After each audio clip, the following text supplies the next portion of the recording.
Before we move into some of the actions of agape love, I want to give you some of the history of Corinth when Paul brought the gospel here.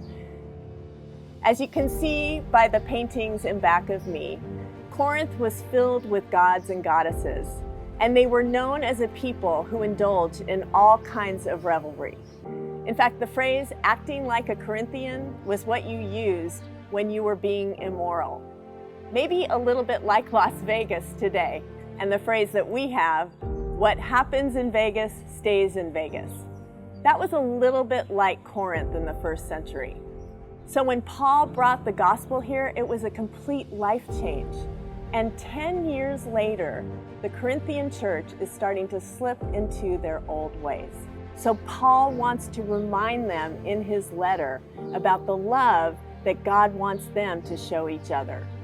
And he begins with the phrase, love is patient. We know eros love to be very impatient because we're driven by our passions and our feelings for someone, so it causes us to move fast. And sometimes we make promises and commitments before we actually get to know the person. Agape love helps you take time because you know what's real about a person is what's inside of them. I'm sure you've had the experience of thinking someone was attractive and then you got to know them and they slowly change their appearance. Sometimes you don't think someone is attractive and then you get to know them and they become more and more attractive to you because what's real about them is what's inside. And that is the part of the person that God wants you to love. That's what makes agape an others-centered love rather than a me-centered love. Even when you feel passionate, you are willing to take your time to get to know the person because you know that that is the person that you are really going to love. The next definition of love is that love is kind. It's putting the other's needs and wants ahead of your own. Often we think of kindness in terms of random acts of kindness to strangers or to people that we don't know very well. But I believe that what Paul is saying is that we need to have kindness in the relationships that are closest to us. We need to be kind to our family and to our friends, the people who we really love the most. Kindness is an expression of God's love in our love, and that is what Paul says here. Paul also says that love keeps no record of wrongs, which is another way of saying that love keeps short accounts. It means that when someone has hurt you, you tell them. And when you've hurt someone else, you apologize. You go first with grace. Keeping a record of wrongs is what causes people to say, you always do this. It also keeps you focused on the bad things people are doing instead of the good things they are doing.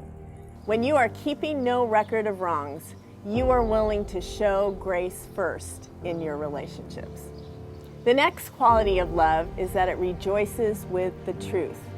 It's not only willing to tell the truth to somebody else, it's willing to hear the truth about yourself.